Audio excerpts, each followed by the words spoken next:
बंदो चरण सरोज गुरु मुद मंगल आगार। जे सेवत नर होत हैं भव सागर से पार। गुरु जी के सुमिरन मात्र से नाशत विघ्न अनंत। तासे सर्वारंभ में ध्यावत हैं सब संत। तासे सर्वारंभ में ध्यावत हैं सब संत। मेरे प्यारे गुरुमुख सज्जनों, एक गुरु ही है जो शिष्य का मार्गदर्शन कर सकता है और उसके जीवन को ऊर्जामय बना सकता है। गुरु को ईश्वर तुल्य माना जाता है, क्योंकि गुरु अगर नहीं है तो ईश्वर तक पहुंचने का मार्ग भला कौन बताएगा। जीवन के विकास के लिए गुरु की महत्वपूर्ण भूमिका होती है। गुरु का सानिध्य, उनका प्रवचन, उनका आशीर्वाद, उनका अनुग्रह जिसे भी भाग्यों से मिल जाता है उसका जीवन कृतज्ञता से भर जाता है।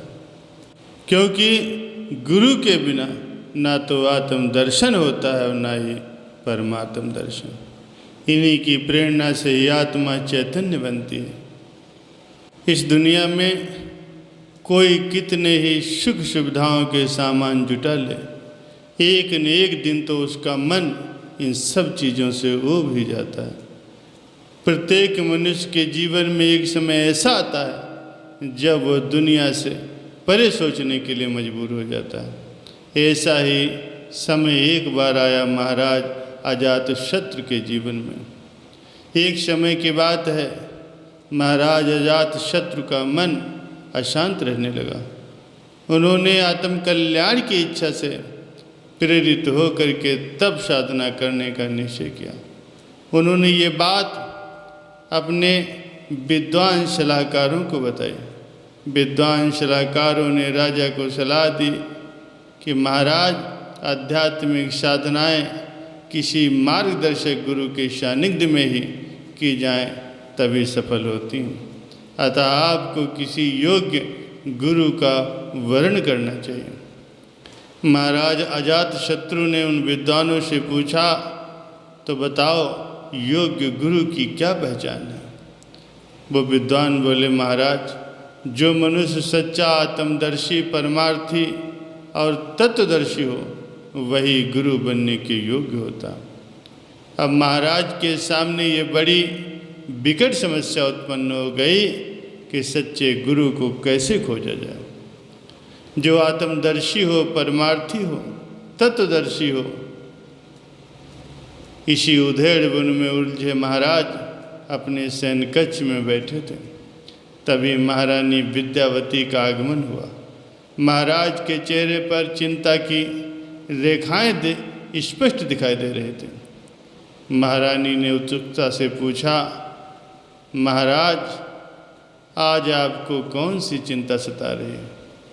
आप किस चिंता के भौर में फंसे हुए हैं? महाराज अजातशत्रु ने अपनी समस्या कह सुनाई। तो महारानी ठहाका मार कर हंसी और बोली, बस इतनी सी बात के लिए आप चिंतित हो रहे हो। इस बात की आप बिल्कुल भी चिंता मत कीजिए।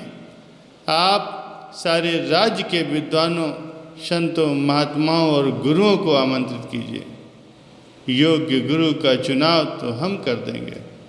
महाराज महारानी की विद्वता और सूझबूझ से भली भांति परिचित थे। अतः उन्होंने वैसा ही किया। दूसरे ही दिन योग्य गुरु के चुनाव का उत्सव आयोजित किया गया, जिसमें देश भर के विद्वान, संत, महात्मा और गुरु लोग एकत्रित हुए। एक ऊंचे मंच पर आसीन महारानी ने सभी विद्वानों का स्वागत किया और उनको संबोधित करते हुए कहा, हमारे महाराज अपनी तप साधना के लिए योग्य गुरु का वर्ण करना चाहते हैं, इसीलिए इस प्रतियोगिता का आयोजन किया गया है। महाराज की ये शर्त है कि जो कोई भी व्यक्ति सामने स्थित खुले मैदान में कहीं भी बड़े से बड़ा और सुंदर से सुंदर महल कम से कम समय में तैयार करवा देगा, वही महाराज का गुरु बनने का अधिकारी होगा। निर्माण कार्य के लिए आवश्यक सामग्री राजकोष से दे दी जाएगी। महारानी की ये घोषणा सुनकर के सभी विद्वान अपने अपने महल के लिए भूमि नापने लगे। उन्होंने भूमि का मापन कर लिया तो निर्माण कार्य के लिए कारीगर और आवश्यक सामग्री जुटाने में लग गए। राजा और रानी दोनों अपने सिपाहियों के साथ मैदान में घूम घूम कर कार्य का निरीक्षण कर रहे थे। तभी उन्हें एक ऐसा साधु दिखाई दिया जो एक पेड़ की छांव में बैठकर मुस्कुरा रहा था। राजा और रानी दोनों उसके नज़दीक गए और रानी बोली, बाबा आपको महल नहीं बनाना क्या? आप भी अपने महल के लिए ज़मीन नाप लीजिए और निर्माण कार्य आरंभ कीजिए। वो साधु हंस करके बोला, बेटी मुझे महल की क्या ज़रूरत, जब ईश्वर ने ये विराट विश्व ही महल के रूप में दिया हुआ। पहाड़ों की कंदराएं ही मेरे महल हैं और विस्तृत वन ही मेरे बाग बगीचे, पेड़ों की छांव ही मेरे ठहराव का स्थल है और पशु पक्षी ही मेरे परम मित्र हैं।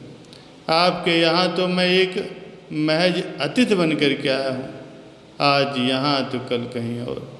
रानी ने प्रसन्न होकर महाराज से कहा, महाराज यही आपके योग्य गुरु हैं। इसी तरह राजा अजातशत्रु को योग्य गुरु मिल गए। प्यारे सज्जनों, इस सत्संग से हमें बहुत महत्वपूर्ण शिक्षा मिलती है कि किसी को भी गुरु बनाने से पहले हमें ये जांच लेना चाहिए कि वो योग्य गुरु बनने के योग्य है या नहीं। आजकल गुरुओं की बाढ़ सी आई हुई है। इनमें से अधिकांश लोग तो ऐसे हैं जो या तो ज्ञान के अभिमान में गुरु बने हैं या फिर अपना धंधा चलाने के लिए गुरु बने। ये दोनों ही प्रकार के लोग न तो परमार्थी हैं न तत्वदर्शी।